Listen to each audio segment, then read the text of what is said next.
Welcome to Spirited Straight Talk, the podcast to help you thrive with the help of spirit.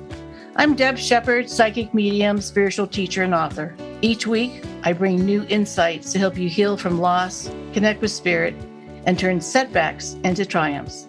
So let's get started. Welcome, everybody, to the third part of a three-part series, 2024 predictions. Today, we have for you certified Vedic astrologer Mark Alexander, who studied and practiced astrology for a very long time. But the actual astrology that he studies and practices is called Vedic astrology. And Mark is just amazing at his craft. He's been on several radio talk shows, including Hay House Radio and News Talk 560. He is an ordained spiritual healer as well. And we love what he does. Let's welcome him in and see what he has to say for 2024. So one of the great things about working with different intuitive people, we've worked with Glennis, I've worked with Mark. We've been friends for a really long time, which is always fabulous to see Mark again and bringing in his insights. But for me, it gives a lot of validation how we come up with similar interpretations, but we use different tools to get there. So I'm so excited to see what Mark is going to say, but not to validate my stuff, but to go a little bit deeper. Maybe a little bit. Yeah, but also part of this is going deeper because everyone has a different way of looking at things and how our brain is wired. So Mark, you've helped me over the years so many different times, and Dana, about getting some clarity on things and for us to step away and it come from your perspective. So what do you see for 2024 that's on the top couple of things, like the top 3 to 5 things that you're seeing for this year? Well, thank you so much for having me again. It's such a pleasure to be here and to see you both, and two of my most favorite people as well. And to look at the year ahead, I will always go to the astrological birth chart of the country itself, of the United States. I will typically look at the current president who's in the Oval Office. I don't dig into the politics of that, really, just to show the strengths and challenges, how they kind of really support one another for what's going on in the whole world, the whole country, Sure. Politically, socially, economically, what have you. So I wanted to kind of touch on, just looking at, finances, the market, real estate, and the politics, just what's coming up. So there's been talk I've heard over the last couple of months of, people waiting for that crash in the markets and all of that. And I kept looking at the charts, and I will always look at seeing where Jupiter is transiting through. Now, in my terminology, transit just means the planet's moving through a house or a sign, and it will influence that house or sign because of where it's located. Jupiter is all about expansion. Jupiter is about learning, teaching, wisdom, and it's one of what we typically look at, something we tend to more be favorable on for like, oh, that's a nice influence coming. Great. Okay. That's kind of how we look at Jupiter. And there is a spiritual connotation to the Jupiter as well. So you will typically see a strong influence from a Jupiter, just as an aside, for someone who's very spiritually devotional. And that usually takes a influence to the moon, for example, which I'm actually using me as an example for that aspect, because it just feels so natural for me to kind of have that kind of devotional, spiritual perspective and inclination, when in my meditations and that sort of thing. So the finance side of things, we look at Jupiter and it goes, okay, we're going to expand things that we're going to influence. So currently, based upon the Vedic calculations that we use in this system, the Jupiter is still in Aries. Now, for the country, that is the 5th house for the United States. And the 5th house there's this creative intelligence, there's some investments, there's this, it represents children as well and progeny. Jupiter moving through the 5th house, that's definitely something that would be supporting kind of like status quo almost, for like the market just doing its thing, and it's not like doing crazy up and down. It's That's what just I said. That's what I did, because I kept saying these ebbs and flows, but not really big deeps or high. yeah. Yeah. Okay. Thank you. Yep. Status quo is a good word. Yeah. I kept going. Yeah. Just up and down. Like, don't be panicky. Okay. Thank you, Mark. Keep going. I'm sorry. I looked at you like, yeah, that's what I said. So let's see what else. So now Aries is going to be Jupiter's position up until May. And then Jupiter will push into the sixth house of the sign of Taurus for the country. And that'll be there for a year. Okay. It will be focusing on now sixth house. It can represent debt. It can represent healthcare issues. It can represent the working class, working hard, that kind of thing. Now, the reason I share that is because once, summer gets here and Jupiter's influencing that, I would see, I also don't only, when it comes to the market, it's very helpful to look at the stock market chart, because we have a chart for that as well, not just the country's chart. So it can kind of fine tune maybe some of the Jupiter influences for where the sixth house is. So maybe things will come up in the healthcare world come summertime that's dealing with money and expansion, or anything along that line. And the stock market chart that I have is going to be the 11th house for Jupiter for the stock market, which is gains. It's social groups, it's social engineering, it's networking. That is a very positive influence for the market in relation to the stock market, with Jupiter's aspect going through that particular sign for the whole year of in the sign of Taurus. Now that's going to be May of 2024 to May of 2025.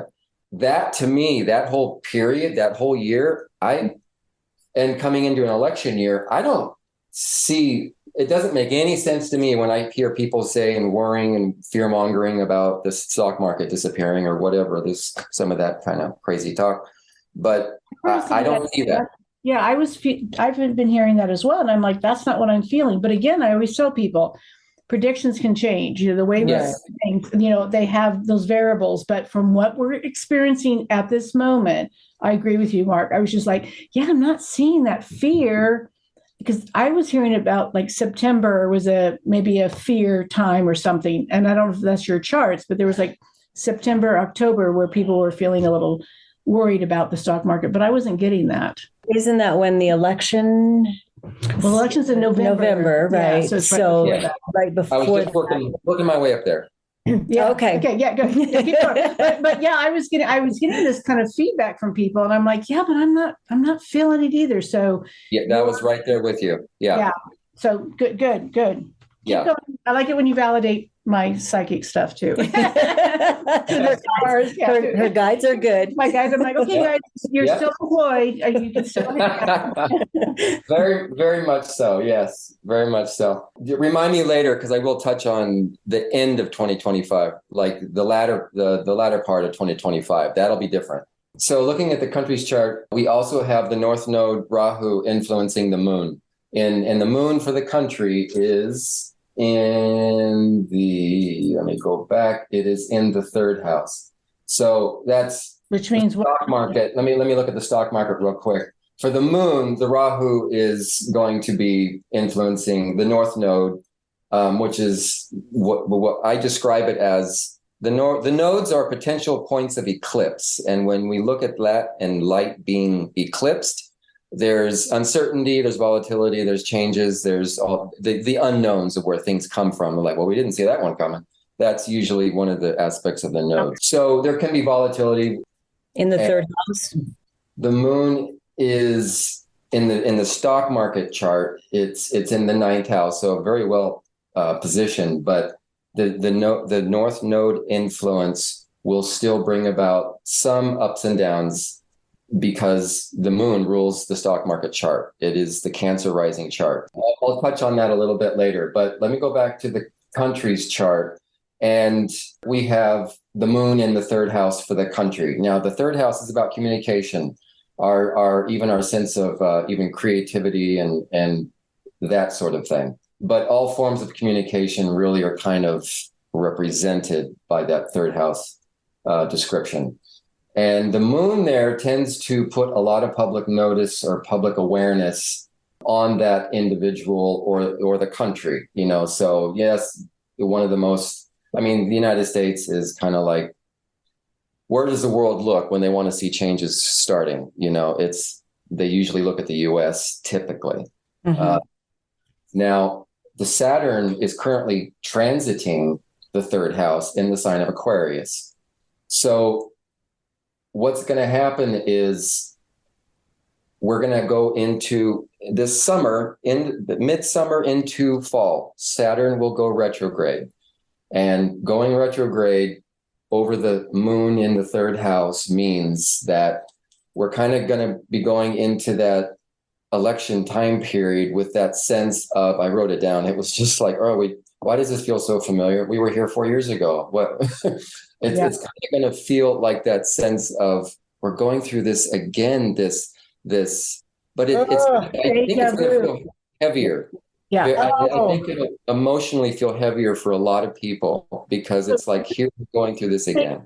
Because what I said in my predictions was that you have to pay attention to what you say and what you hear. Yes. So because I think there's going to be a lot of miscommunication or understanding. And of course, it's an election year, you know, where we are people up there. Are you telling me that it's going to be worse than 4 years ago? It feels more intense.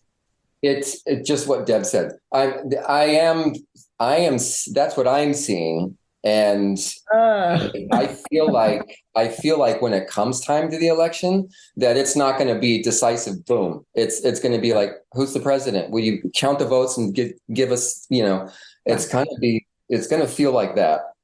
I also said that I think, and I interrupted you, Mark, but I think it's also double check everything, because don't believe everything you hear or you read is what I got for communication too. It's yes. Don't just take it for face value. Would that you're saying too with this communication? Yeah, very much so. And the retrograde is not, I don't look at these as like negatives. I mean, they can feel challenging, but the retrograde really forces us on a spiritual level to like, and on a human level to like, okay, go more within, take reflection time and just really process what you are seeing and experiencing, and don't let the ego personality just like jolt out and, you know, coming through the throat chakra of just like, I can't stand this. You know? It's usually coming from the coccyx or second chakra with like survival mode of like, yeah. And for those that are not familiar with Mercury in retrograde, it just slows everything down. It feels like this is Saturn in retrograde. Saturn. So do you want to just briefly understand, for the people that have never heard of retrograde or Saturn in retrograde, what that sort of means energetically, how it feels? Yeah, it's the feeling of the retrograde kind of forces us to take a step back. You know, it helps us. It forces us to slow down. It's just like, don't be so quick to judge or you know, say what's on your mind immediately. Really kind of think about what you want to say. Yes. Because oftentimes it'll just bite us in the ass of like, oh, okay, make myself look like a dumbass, or that was really not accurate what I said. I was just really pissed off, whatever. Yeah. So it can do that. So the retrograde times really help us take the time we need to just be sure that what we want to say is what we really want to say.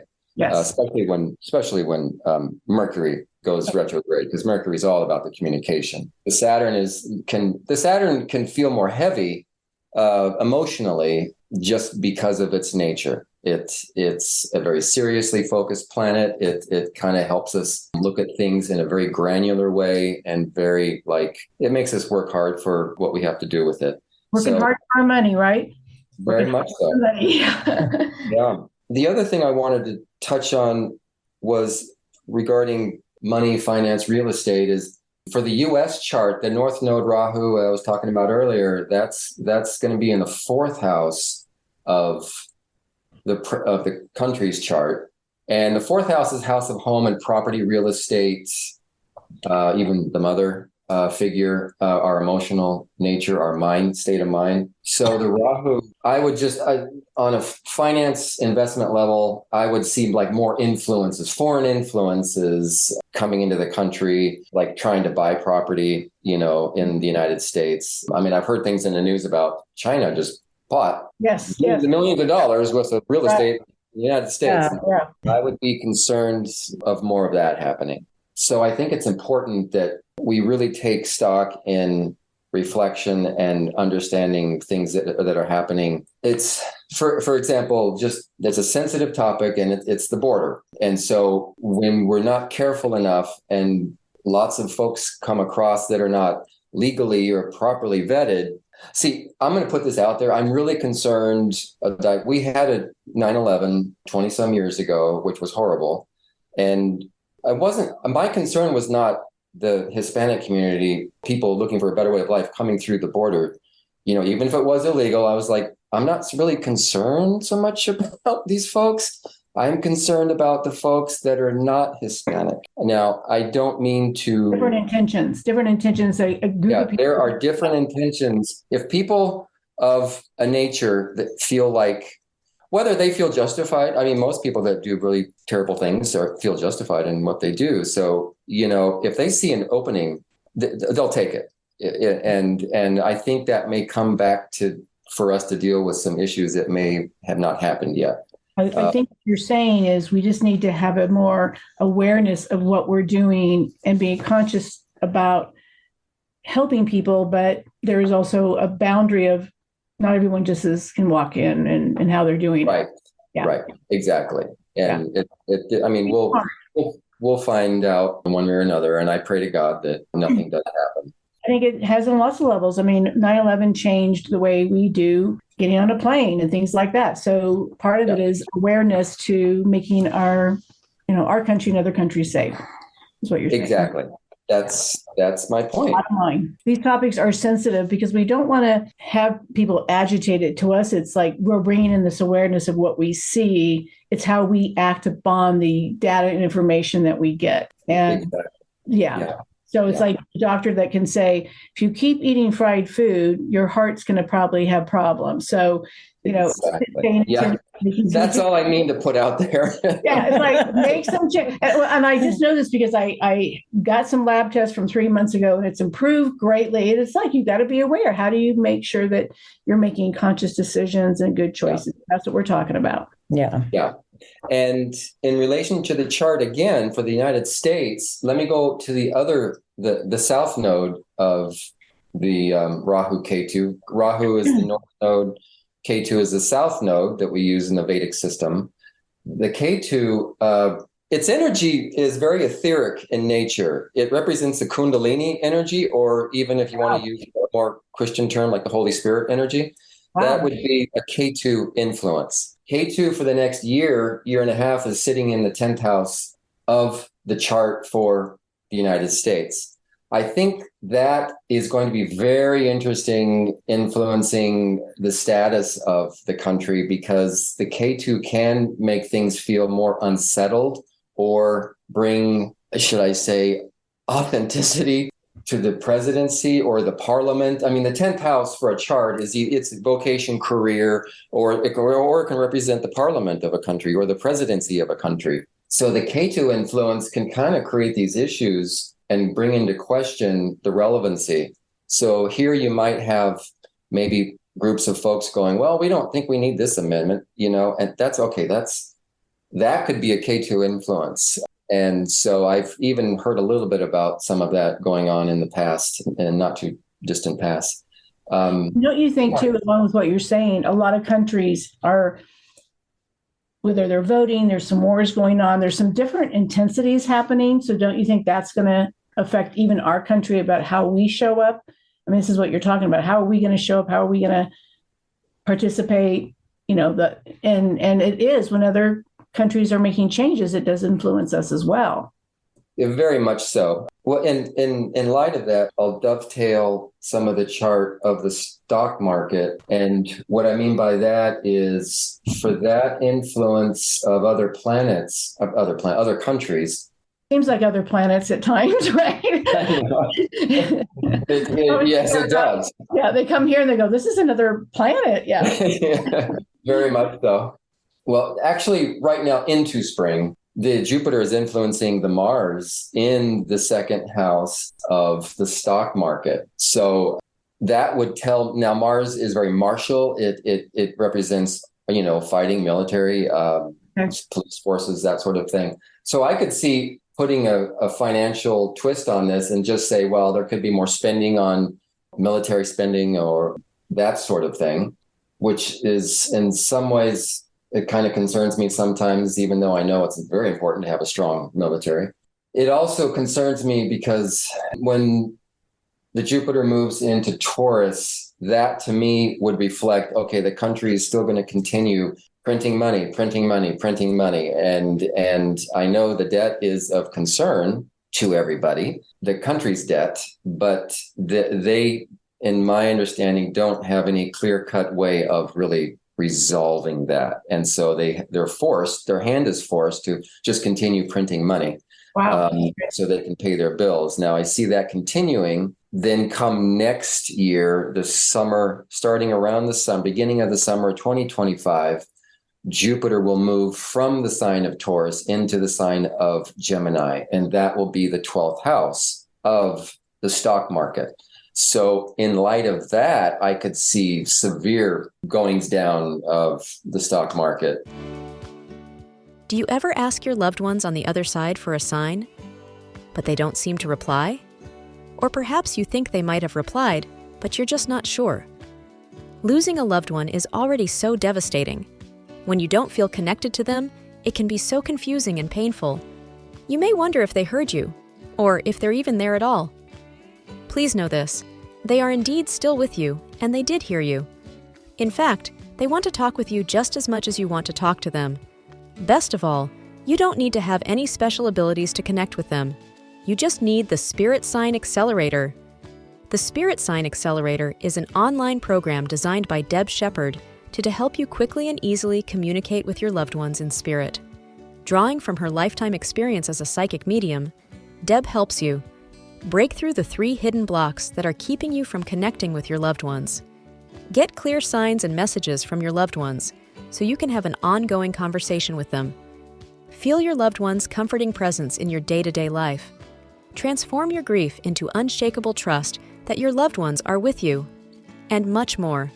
So, if you want to communicate with your loved ones in spirit and be comforted in the knowledge that there is indeed life after death, get the Spirit Signs Accelerator now at debshepard.com. I mean, stock markets always go up and down. It's just kind of, we're in relative periods of time where it's like not too volatile. But end of 2025 or mid-year to the end of 2025 into 2026, I could see that stock market being extremely volatile and going down.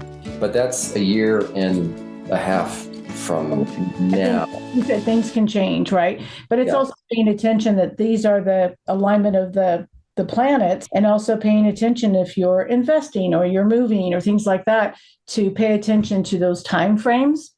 Because we're just giving them, again, we're not giving them financial advice. We're giving them the idea of what we're seeing in the alignment.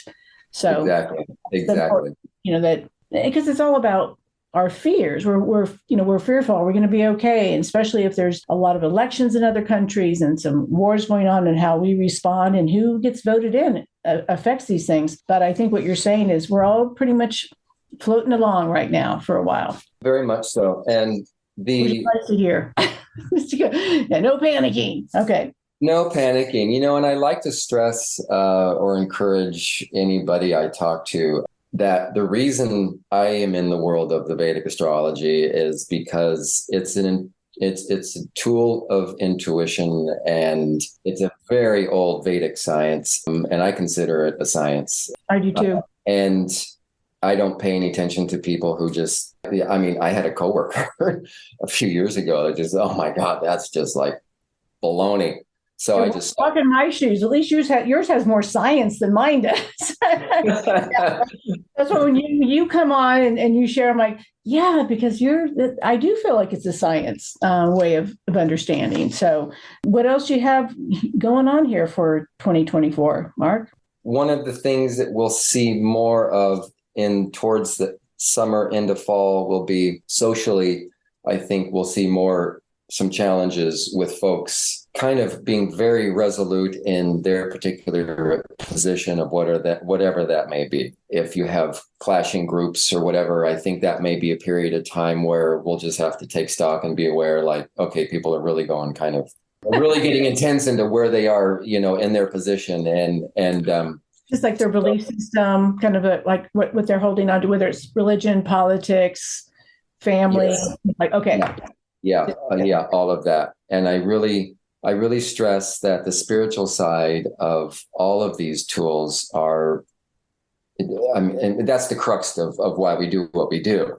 It's about growing in our attunement on a spiritual level as spiritual beings. Yes, we have to live in human bodies on a material world and deal with that. But I feel to the core of my being that we have these energies all around us all the time, and it only can support us and help us if we do our best to tune in to the high energies that are guiding us. And that's why I recommend people like you. For people getting readings, I recommend, Yogananda's Autobiography of a Yogi. I recommend, I like Michael Singer's, The Untethered Soul, and what you've written, Grieving to Believe. And It's just these works are about understanding, wait a second, it kind of helps push us into a perspective of, wow, okay, I'm not seeing the whole picture here just in my little world. And then you come across these books and these experiences of these people that are otherworldly. And it's just like, wait a minute, there's too much information and there's too much clarity with how the information is come across and shared that really makes a lot of sense. Now, I've been talking to people a lot about our perspective. And we do, when we get into that resistant mode, and when these things are, like you said, the intensity near the end of the year where people are, struggling with polar opposite belief systems, how do you then look at another version of something to understand, not to change anybody or for you to change, but can you just be open to it? And even listening to the podcast on these three different ideas on 2024, it's just getting data and information to have more clarity, more tools in your tool bag. And so when we go against something and fight it so hard, why are people feeling that way that are different than yours? And maybe it's about the curiosity versus the complete resistance to that. I do have a question because I'm noticing it around the travel time. Do you feel COVID or viruses, did anything come up around that in your astrology? Like, we kind of went past the real challenge of COVID, but now I kind of see something sneaking back up. Are you seeing it going to be a problem, or you feel like it's just going to, kind of like the stock market, go kind of up and down a little bit? About healthcare, because you brought about healthcare, and I think that's probably going to be talked about during the election, but also where people are. There were a lot of fears around it.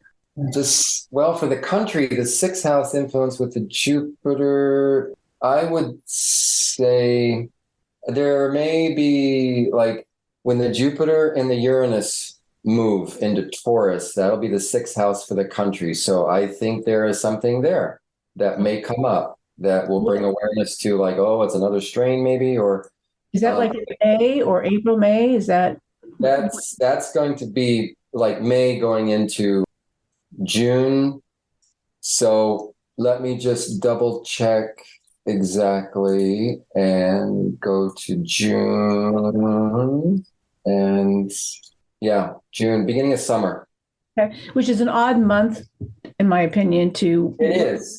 Now, it may take, I think actually it'll take a little bit longer because the Saturn doesn't go retrograde until the end of June, beginning of July.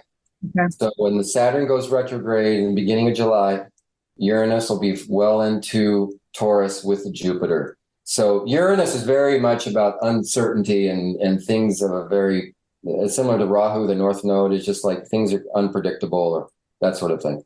So maybe or travel during that time or something where it might be a concern. Because I kept saying, pay attention, be smart, don't put your guard down, but don't be, of course, paranoid. But Yeah. it's sort of Yeah. So come summer, the Uranus and the Jupiter will be there in Taurus in the 6th house for the country. So that I don't think it's going to be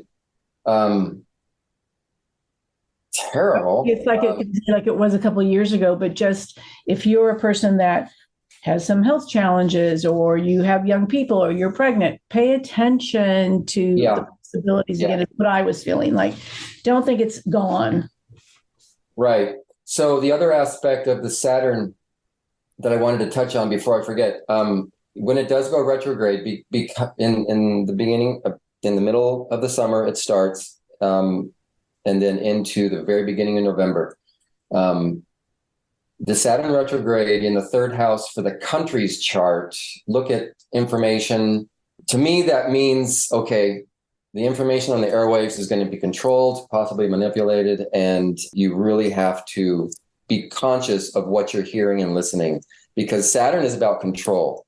Okay. Saturn is about focused energy and awareness. So when it goes retrograde, it kind of gives more energy to that, if I can put it in that kind of description. So just be aware that what you're watching on CNN, Fox, whoever you watch, or some people, I don't even do that. I just kind of go to YouTube and look.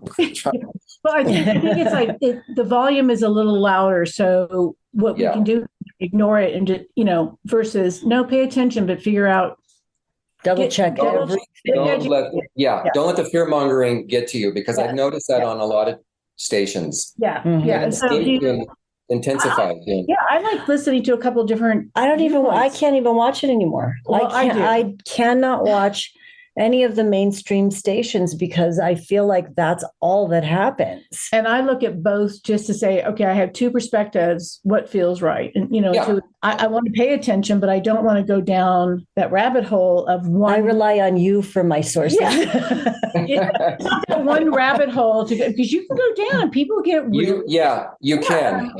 like, listen to other. It's a perspective, so we have to take it as so. Yeah, that time period is literally just about trusting your own gut. So when you hear the information coming out, I've gotten pretty good with it to where I can call bullshit pretty fast. I mean, that is a spiritual gift and blessing. It's really about honoring that sacred that is in all of us. When you have these egos that are just like, okay, here's overinflated anchor ego here, anchor ego over here, and they're just reading a prompt. Yeah, you think about that. Like their news is being delivered. They're being paid to have a certain perspective. So we have to be good listeners and take in and decipher. If you feel like you can't decipher it's too much, don't watch. Then don't listen. Yeah. You had something you wanted to talk about. I think it was for the stock market for next year or something. I still 2025. Yeah, you had something that you wanted. Yeah. So I just want to make sure we didn't miss anything. Yeah. Midsummer to the end and going into 2026, Jupiter will be transiting into the sign of Gemini, which for the stock market, U.S. stock market chart, that is the 12th house. So you will see it go down. Now, how much it goes down, I don't have my card on that. I'm not sure, but I know because I just tested it and I just went to go 12 years before to when the last time Jupiter was in Gemini. And the first news that bolted on Google was like, stock market nosedive, that was 2013 when Jupiter was in Gemini. It takes 12 years for Jupiter to transit the zodiac. How long will it last? I think for the year's time, it'll get hammered pretty hard. Not maybe a whole year, but I think for about a year, what I'm getting is like a little uncertainty in that area. Yeah. So that's at the end of 2025. Middle of 2025. Middle of 2025, like July into winter and on into spring of 2026. Mm-hmm. That's when Jupiter will be in Gemini. So whoever the president in our country, at least, will have a full plate for sure. Yeah, because it's their fault. It is their fault. So what do you have That's really good words of wisdom as people are stepping into 2024. For me, I think for me was paying attention to what you say and what you hear was the big one. Perspective. Yeah, perspective. One of the most important things that I feel within me for that spiritual perspective is that one of the greatest mantras we can have, I'm borrowing this from a friend of mine, is I can handle it. Okay, I can deal with it. I can handle it. And you may be in the muck and mire of like, oh my God, life sucks. But what I really stress is like, okay, what I encourage is take a breath, take a deep breath, and take a step back and just take a moment and take the perspective of, I love the witness consciousness idea of being the Buddha. It's like, I can feel it now. I take a breath and I just look at a situation where I'm going, some crazy stuff's going on over there. And it's really upsetting, but I'm going to sit back and just take a breath. It doesn't mean I'm being inconsiderate or I don't give a damn about a terrible thing that's happening. Passive, right. You can't sometimes help terrible things that are happening.